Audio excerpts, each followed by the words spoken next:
What's going on, guys? So let me get you caught up here.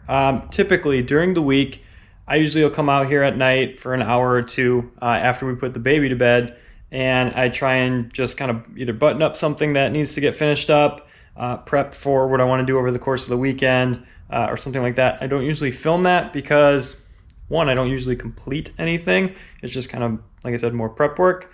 But this week's a little bit different, so let me get you caught up here. One of the major things, not major, but lower radiator hose, I got that in so we can get that filled up and get the system bled and let this actually get to temperature. I got the steering column in, so that is all buttoned up. Steering switch, all of that is steering switch. Turn switch is all wired up right in here. I got all the wires cleaned up underneath here, so that looks all pretty good. I'm not done with wiring by any means. There's definitely some things that need to be ironed out, but for getting it up and running and driving, we should be good to go. Turn signals should all work, but cab's all cleaned up. So theoretically, after a couple little wiring things, I should be able to get the seat back in here. Yeah, so like I said, usually I don't get quite as much done. We got a lot done this week, so that's awesome. What I want to get done now, shifter linkage. We need to get the brakes, the master cylinder bled, and then the brakes bled. And then the engine bay is pretty much complete once I do the brakes. It's pretty much done. So after that, I want to get all that done by this weekend. I don't know if that's all going to happen, but that's what I'd like. That's what I'm shooting for. And then we're going to get all of this primer painted. And then once that's painted, then we can start putting body panels back on this. And I have my headlights coming and all the buckets and all the hardware for that. So that should be here tomorrow, actually, just being delivered on a Sunday. So a lot to get done. I don't know exactly what order it's going to happen. I'm sure the title of this, whatever that ends up being, will be a little bit more direct towards that. But let's get to work and start knocking things off the list. All right, so for shifter linkage, we're going to be using this kit from Lokar. And yeah, we're going to get all of this buttoned up. It starts at the steering column, works and kind of snakes its way around, and then it's a cable system as opposed to the push rod system. The only reason I'm choosing this cable versus the push rod is with that, it's not a real easy straight shot, especially with the O2 sensor there. It's going to obstruct a bit. It might not, but honestly, I took the push rod assembly and just threw it in the trash. So I'm kind of committed to this at this point. So I'm going to start getting this in, and let's go from there. First things first, we've got to remove that little transmission lever and get the one that comes with the kit on. Next, we gotta get this bracket. This has to go on the middle two bolts of the pan. Okay, cable is in and is mounted. What I need to do next is pull this inner section as far out as it'll go, which it feels like it is. Pull this back a bit. Make sure we're still in park.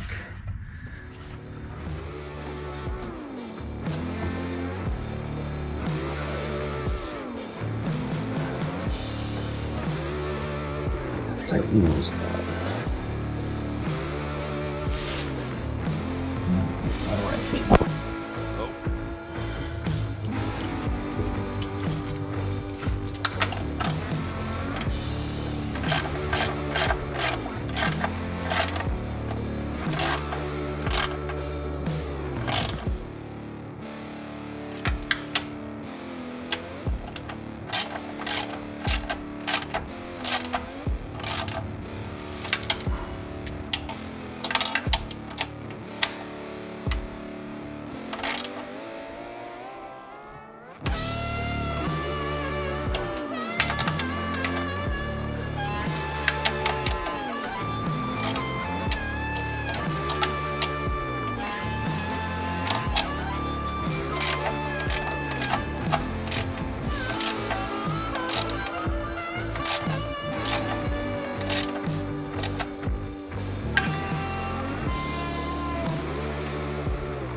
All right, so what we're running into now, we have the column shift lever. We have this adapter plate that in the directions just kind of bolts on there. There is nowhere for that to bolt on, and that is not going to work all the way up there.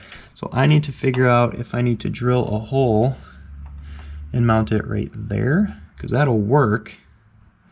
I think that's what I'm going to need to do. I could also do it on the bottom side here, but that's going to make it a lot harder to fasten a bolt. Or here, I think that's just going to be where it's got to be. So let's get that hole drilled and get that mounted up just like that.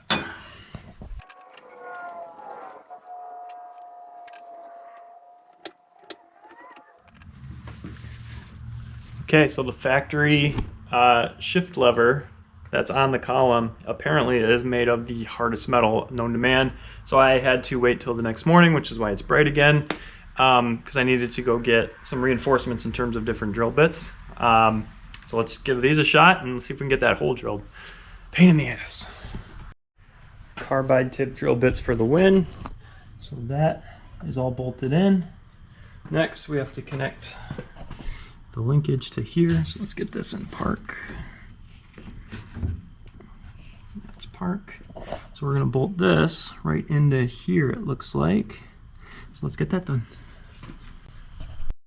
Okay, so we have a few pieces here. This, which threads onto here, and that's what's going to stick into that. We're going to shoot for this hole. It looks like that's going to work. It's easier to thread this bolt onto this first and then stick it through there and get all of your lock nuts on after that. So let's go ahead with that and we'll get this done.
Okay, well that all works. So let's get this off the jack stands and start working on fluids, brakes, those types of things. Okay, we're gonna get the master cylinder bled first. Typically, they say to bench bleed this. I've got it all in there. And I think if I just go really slow and take my time, I should be able to do this totally fine here. Essentially, you get this kit. It is this by Dorman. And it's got all these little fittings in it.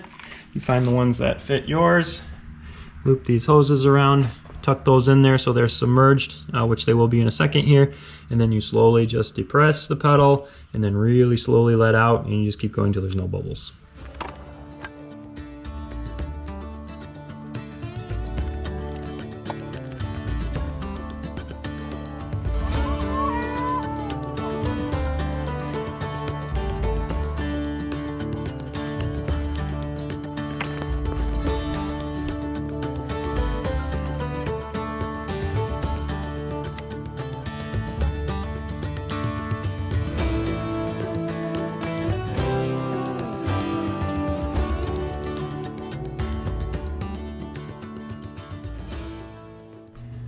We got the master cylinder bled, which I showed you.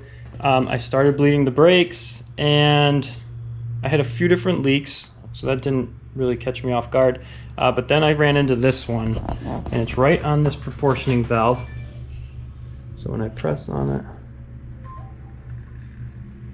It comes up right through the fitting. So it's not even the threads. It's just not seating properly, and it's coming up right through there. I've been doing a little research on it to try and figure it out. Apparently, this is a pretty common problem with these brass proportioning valves. So I think I'm just going to get a replacement. That seems to be kind of the go-to response for that. So that sucks. So kind of at a standstill with the brakes. So let's get something else done and go from there.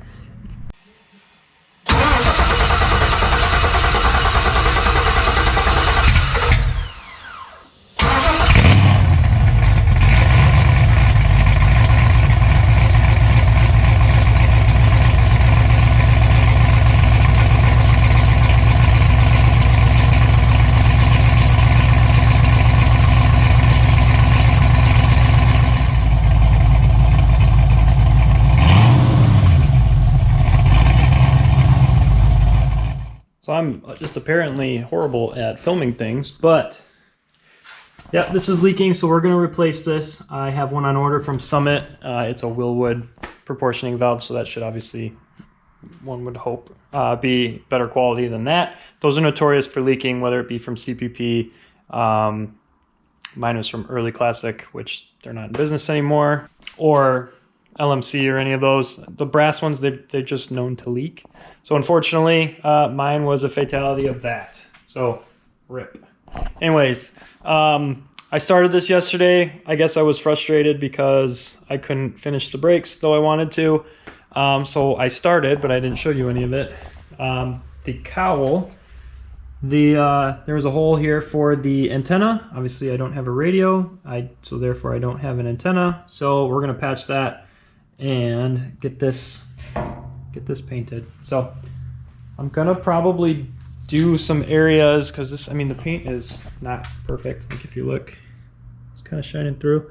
So that's kind of the good thing. I don't have to have it like be pristine perfect, but what I would like to do is get a couple layers of here of some different colors. That way when this, I'm assuming this is rattle can, this gold. If it's not rattle can, it was a very thin layer of single stage that the adhesion in some places is really good, like inside in the dash area, like it's all really good, and they think they clear coated it too. So either the outside, the clear coat has just worn off, or they didn't put one, who knows. But we're gonna get this kind of painted up, and there's gonna be some areas where we may sand through a little bit of it, so we get a little bit of some patina look.